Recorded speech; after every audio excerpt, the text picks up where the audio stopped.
Next up, tracking algorithms. Oh. So, you know, it's always amazing. You know, you start off and I feel really good. You know, like I give these wonderful talks and the algorithm looks really great. And then, well, time goes on, you know, you implement, you put a few dollars into it, and then, well, you know, sometimes they don't work out as well as the back test said they should. Shocking. Shocking. Shocking. But have you ever done any core back tests that resulted in a $35 million penalty? Not the SEC knows about, that's for sure. No, as far as I know, no. Okay. Okay, so what I'm going to do here today is I'm going to provide some basic background. We're just going to talk about the overview. There's 125 pages in this file, okay? Because it goes through in bloody detail the holdings and the transactions for all the different algorithms for the last 6 months. But this set of tables basically says, okay, I'll pick decision moves. You know, this is a website. It picks one out of like 10 assets that you should be in on a weekly basis. We talked about that back in January 13. So if you really wanted to look at this, you go to Dropbox and you go to the January 13 folder, and that's where the presentation is, okay? The grouping is, this is basically a single asset allocator, meaning you pick one asset class, and that's where you put your money, okay? There's a sector surfer version of that. Then we get into what I call the multi-asset allocators. This is, these are algorithms that basically say, okay, I'm going to be in typically more than one asset class. Asset classes being represented by ETFs. So for example, you're in US stocks and foreign stocks, or US stocks and commodities, or whatever, right? So for example, Mini Dipper, which comes out from Jean-Marc, we talked about that back in March of 13, and it's a multi-asset allocator with 60 choices to go to, okay? Bunch of other algorithms here. I won't go through each one. The point of this chart is if you're interested in one of these algorithms, you can come here and figure out where to find it at Dropbox. Now, where will this be located? At Dropbox. Where's everything located? Dropbox. One key to rule them all, and he has it. Yeah, yeah.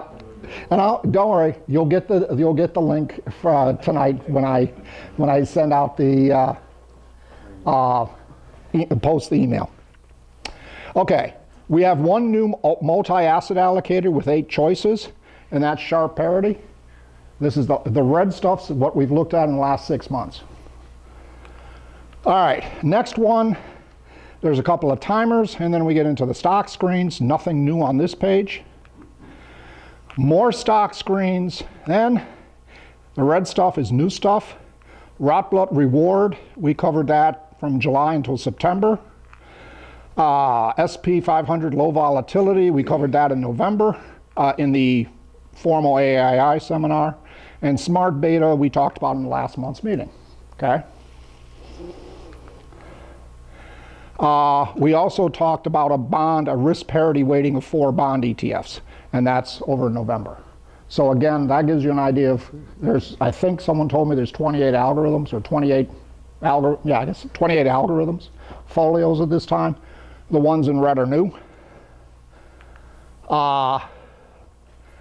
So let's see. These are done with real money, okay, foolishly, okay. They're done at Folio Investing. They're done with small dollar amounts. I'm foolish, but not all that foolish. So, you know, you've got the exposures of window trades. You've got the exposure of Al falls asleep and doesn't make the trade that day. You know, blah, blah, blah. Okay? So just like normal people. If after if you're interested in one of these, and you take a look at the file at Dropbox, and you can't figure out what's going on, just send me an email, post it to the board. I'll be happy to explain these algorithms. Okay, so I'm going to spend most of our time, and I know this is going to be a little bit of a, unfortunately I was hoping it would be bigger than this, but this is the tracking comparison sheet. It's one of three. Just to kind of go through things, there's the name. It's when we were in its inception. Peter, last time, he gave me another homework assignment. So you've got the CAGR, the Sharpe, and the max drawdown of the algorithm. And then I provide one or more benchmarks, okay, to compare the algorithm against. Typically, the SPY shows up. And for example, 2-asset Faber is basically a multi-asset allocator. And so GAL is a global asset allocation fund. It usually gets 3 to 4 stars. And so I said, I'll use that as a benchmark for multiple asset allocators. One thing, and this is the same thing that happened 6 months ago and probably a year ago, if you weren't in US stocks, you lost the game. There isn't, with one exception, Jean-Marc, there's none of the multi-asset allocators even came close to being competitive with the SPY. And the reason for that is effectively most of these algorithms force you to be in more than one asset class. And so, for example, Faber top 2, okay, it's a momentum, you pick 2 out of 5 asset classes based on momentum. For the last year, one of those asset classes has been the SPY. The other was IYR, or sometimes EFA got in there. Overall, did great. Didn't come close to doing as well as the SPY. Okay, it's just not the right time for multi-asset allocators to shine. Okay, so don't be surprised when you see all those numbers being really low. Okay. So, I'm only going to go over the really good ones and the really bad ones, okay? 2-asset Faber has a CAGR of 11%. It's gained 55%. GAL, it's done an excellent job versus the benchmark for multi-asset allocators, which made 35%. Crushed by SPY. SPY was up around 94%. So there's an example where if you weren't, the extreme example of if you weren't in US stocks, you lost. Okay? The CAGRs, are they back-test CAGRs? Real time. These I downloaded the equity curve from Folio Investing, so these are all computed real world. Okay? This is not backtest anymore. This is what the tracking algorithm has done. So what is the algorithm gain is total gain. Total gain. Total gain. In this sense, inception, in this case, that's October 2010. Yeah. Let's see. Shadow stocks. Okay. AAI, that stock screen. US stocks again. Okay. It's been running since February of 2012. IWM has had a gain of 32%. Shadow stocks have had a gain of 56%. So, shadow stocks look like they work. Now, this is one of the few algorithms that actually beat the SPY. The SPY was only up 51%. So shadow stocks did really well. But if you look at the curve for the last 6 months, they suck wind. Okay, shadow stocks have been tanking. Okay, so that's why if you go through the extra 125 slides, when you get to the shadow stocks one, you will see the equity curve, and it does wonderful, and then it does this. Okay, for the last 6 months. And even AAII has said, yeah, it's sucking wind. Let's see. Alpha Clone, which is a clone of a clone of a clone, a clone of the Alpha ETF. January 13 up 42%. The SPY is up 43%. So it did pretty good. That's an excellent one. Decision Moose, the one I talked about, run from February 13. It's done horrible. Okay. The SPY is up 41%. It's lost 4%. Okay. I have no idea why anybody would look at Decision Moose. Okay. The Sector Surfer version of Decision Moose, running from February of 2013, did better somewhat. It's up 14%. SPY is still up 40%. Yes, sir? How are these algorithms implemented? Can you map those into folio? Yes. Each one of these, for example, I'll pick on Decision Moose, okay? Decision Moose picks one of 10 ETFs conceptually every week, okay, that you should be in, okay? And it's a public signal. You can go to his website and pick it up, okay? That's what I do. And when he switches it, I switch the ETF at Folio Investing. So I've got real money invested in Decision Moose. So for every one of these strategies, you're tracking on the side, because you can't do this inside Folio FN. No, what happens, Folio FN, you can download, if you go to their performance chart, you can download the equity curve, okay? But I mean the actual implementation of the strategy. Yeah, I do that every week or every month. Okay. So, for example, on the Yahoo board, I send out these sickeningly long, complex emails saying, here's what I did for the tracking portfolios. And it says things like, Decision Moose, no change. Best 2, dropped IYR, bought EFA.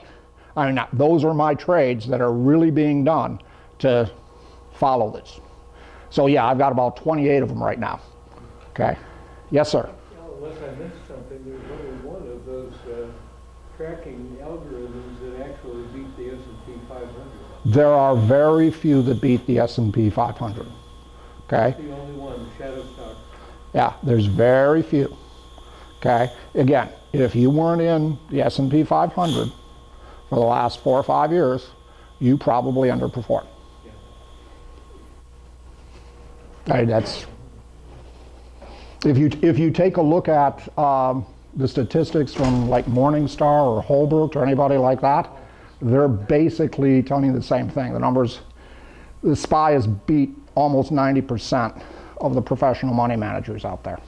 It'd be interesting to see what the next 5 years brings. Well, understood. Yes, sir. It probably isn't going to be this result. Yes, sir.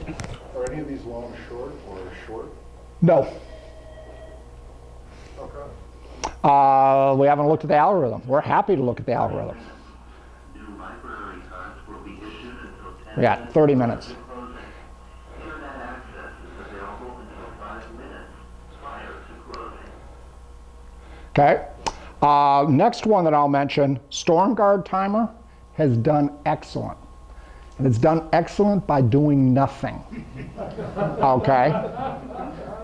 And no, I mean, if you compare it to the 200-day SMA, kind of the default no-brainer timer, okay, the 200 days been in and out a couple of times, okay? Not recently, but in the last 5 years it has. StormGuard has been, stay in the S&P 500. Can't, hey, you can't, it's done fine. It just switches between the S&P and cash. Well, what I do to get this, I just put inside Sector Surfer a SPY as the only ETF, and I turn StormGuard on, timing on, and so it just tells me get in or get out. Okay. But when it gets out, does it go into cash? In Sector Surfer, it goes into cash. For me, I do whatever the hell my algorithm tells me to do.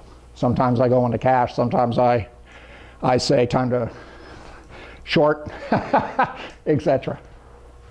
Let's see, next one. Let's see, horrible, Adaptive asset allocation. That was the first one we looked at back in June of 11 or whenever we started this group. It's been out there for almost 2 years. It's made 9.7%. So it's even underperforming SPY is crushing it, okay? Why? Because it's, to a large degree, that one is being forced to be in 5 different asset classes. So you could, at max, it can be 20% in the SPY. These are all experiencing the magic of diversification. Yeah, you got it. You got diversification on display. Now, with one exception, and this is where Jean-Marc gets his pat on the back, etc., Mini Dipper, okay, which is something that he came up with. We gave him all sorts of crap when he came up to it. So, you know, that's been running since April of 2013. It's made 32%. GAL, the Global Asset Allocator, has only made 13, and SPY made 37. So he's done a real good job. Now, you wonder why, right? He allowed 60 ETFs to be chosen. To a large degree, right now, Mini Dipper is in, I think it's in transports, biotech, and I think it made the mistake of getting into Japan. My version, and I might not be synced, right? In general, there were enough US stock-like things out of the 60 that he could crawl into US stocks and see significant gain.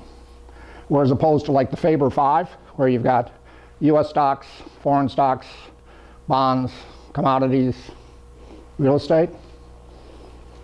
It's very hard to, you know, even if you pick the top 2, you're going to be no more than 50% of US stocks. So it primarily was an momentum, basically. And one of the things that it could fall into was the S&P. That's correct. Whereas Jean-Marc's Mini Dipper has lots of things that are, I'll call them subsectors of the US market. Boom.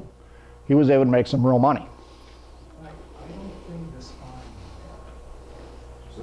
I don't think the Mini Dipper uses the SPY.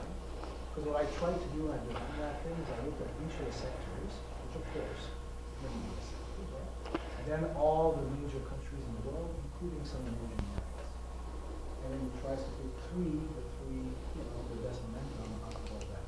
Mm-hmm. Yep. Let's also have a bit of commodities in there, and I'll try to basically cover the entire. Yep. Yeah, and that's why you got 60. And if you only pick 3, you were able to get into US stocks. So very good. Let's see, what else we got here? Shareholder yield is really kicking butt. That screen we did back in May of 2013, the SPY's up 28%.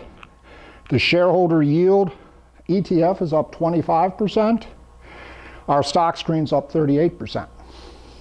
So that's the second one that won over the SPY, okay? But again, US stocks. Next up, horrible and good, let's see. Let's see.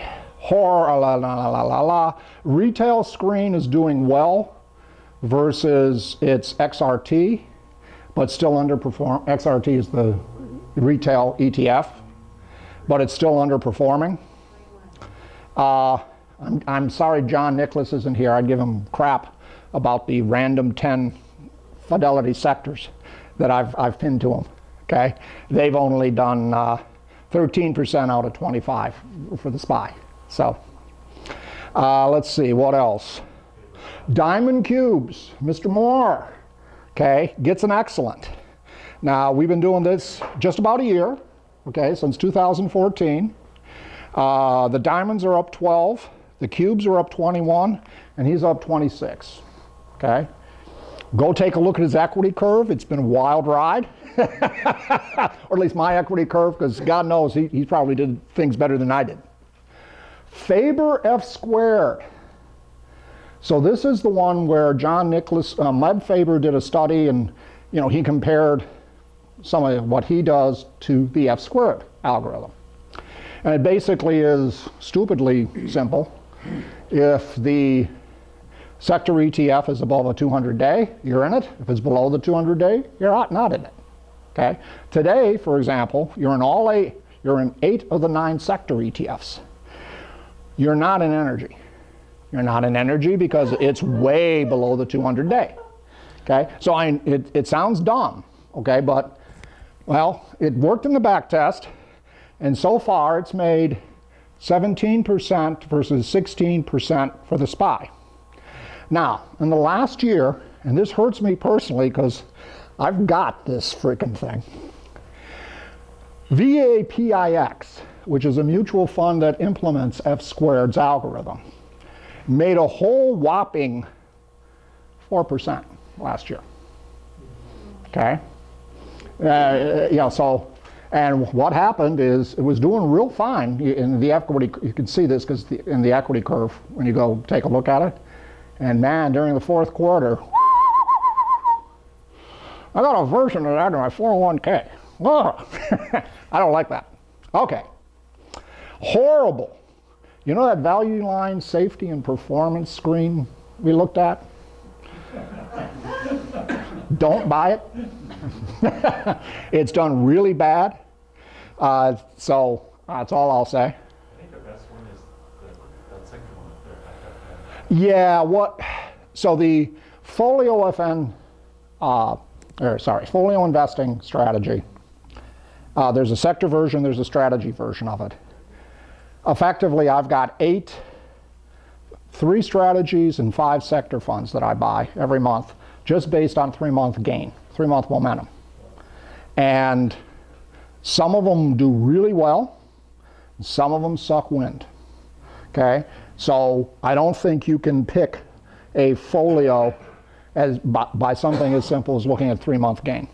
Okay, because it's not working out very well overall. Okay, so one of the 3.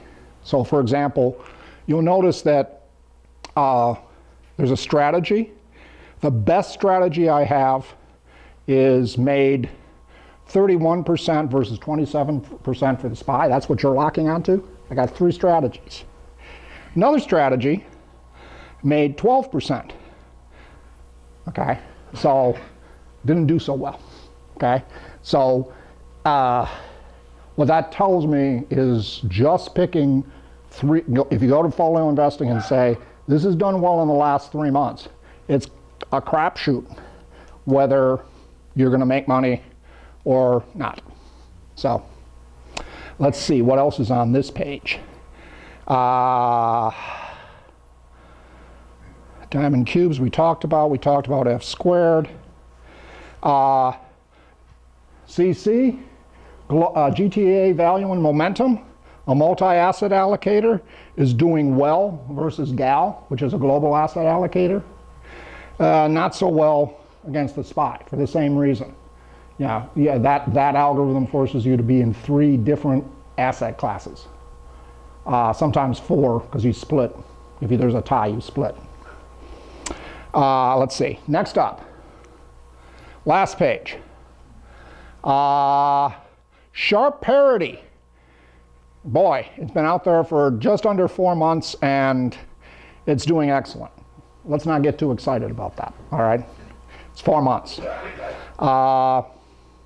4 bond, the smart beta, there's a lot of things that are doing really well here, but they're short time periods. So anything you see in red, don't get excited about, okay? Because that means they've only been running at most 6 months. What are the assets in the sharp parity? Excuse me? What are the assets in the sharp parity? All US? Yeah. So I'll use that as an example. Oh my God, this is going to take forever.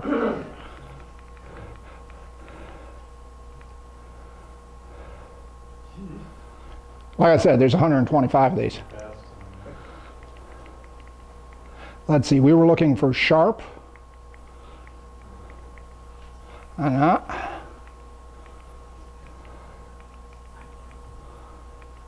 course, it's probably the last. Okay, somehow I screwed up. Bond. Smart beta was 4 down, so in order you have to go back further. Rotblat. There it is. Thank you.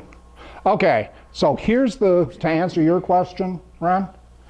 SPY, Cubes, EM, IWM, IFA, TLT, IYR Gold. And by the way, this is exactly the same assets that Vismetrics uses. This is the one that they essentially have exactly what we're doing. And you can buy this at Folio Investing. Let's see. So I'll use this as an example for your typical, there's 120 pages here. The summaries in the first 5 or 6. For every algorithm, there's 4 pages. There's usually a page like this that tries to tell you what the basics of the algorithm are. Okay? Talks about, is it timed, how often it trades, etc. Then there's the equity curve. Okay, in this case, sharp parity is the mountain, the colored in area. Spider's the light blue. And global allocation, that's GAL. That's the global asset allocator. That's the orange color. The gentleman was asking about folio investing. You can download all those ETFs. You can download those equity curves. So I downloaded all the equity curves and I munged them for the statistics you see in the table. I think this question was asked, but I wasn't clear on the answer. So the allocation of weights, is that assigned based on calculating the Sharpe ratio for individual? It is, yeah. For the basket, and then you, assigning the weights and then varying the weights, and then you calculate the Sharpe ratio for each one of the 8 assets, okay? And then, in this particular case, let's assume they're all positive, you weight them on the Sharpe ratios, okay? Something that's got a higher Sharpe ratio has a higher weight. If you have a negative Sharpe ratio, you just effectively turn it to 0 and drop it out. Okay, so for example, if you've got 4 ETFs that have positive Sharpe ratios, you'll have 4 ETFs in your resulting folio. Which, the third page you'll see is, here are the holdings. So right now, Sharpe parity has 5 ETFs, Spiders, Cubes, IWM, IYR, and TLT, because they all have positive Sharpe. You can see the weights over here. So for example, you're roughly 40% in TLT, 20% in, 40% in IYR, 20% in TLT, and 13 to 15 in the SPY, Cube, and IWM. So you can go take a look at what the current holdings as of Monday were. And then the last thing is,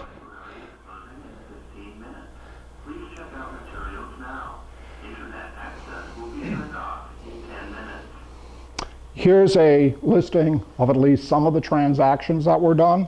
And the red box usually says, for example, Sharpe parity has had already 30 trades. Now a trade is a buy, okay? And a trade is a sell. So a round trip, if you think about life in a round trip, you've had 15 round trips, 30 trades, okay? Why is it called parity? What is the parity here? So the idea is that effectively you each of the ETFs get are at parity with regards to their Sharpe contribution. Okay, that's so something that's got a higher Sharpe, it gets higher weight, etc. This also is talked a lot about in risk parity, where you essentially have parity in terms of risk. Something that's very low risk gets a lot of money. Something that's very high risk doesn't get much money at all. Okay, so that gives you an idea of what the extra 120 pages are about. You can go to either any of these algorithms and figure out what they're doing, what kind of trades they've had, what they're holding right now, etc. Yes, sir? In the last page, before you jumped backwards, there was a mention of the algorithm I presented for analyst recommendation, so I wanted to make a comment about that. Oh, sure. So those of you remember about 6 months ago, I presented an algorithm that looked at change in analyst recommendation and showed that it worked pretty well in the past, producing an average CAGR of over 20%. So I noticed, more research, I noticed something interesting about that algorithm, and that is that whenever it lagged the SPY by a significant amount, it was ahead of a correction. So it happened in 2000, it happened in 2007, 2008, 2011, and it is happening this year, 2014, where it's about 10% behind the SPY. Whether it will work again or not. We don't like that. Well, maybe it means If it's true. Hey, another warning sign. More data points. Okay. Now, thank you, Mike. Are there any other final questions? We have maybe a minute or two. Again, this will be posted in this month's file of Dropbox. It'll also be in the algorithm tracking file. Okay, because we've been doing this for about 2 years now. Okay, and again, if you have any interest in any of these and you can't figure out what the hell is going on, email me and I'll tell you what I think is going on. Are these? Oh. How can we help? Oh God. It'd be good to figure out how I could get some help on doing this sort of review every 6 months, because it's just a lot of grunt work. The other thing is, if and this was brought up by 1 or 2 people, if some of these algorithms are no longer of general interest, they just, hey, they're sucking wind, let's just forget about them, that's fine. Okay. My only caution in that is, like the multi-asset allocators, they've been sucking wind for 2 years. All you need is a bear market. Okay. Some of these things, I mean, my general rule is you need something to run for about 5 years. These are all generated by hand, by you? I see. Yes.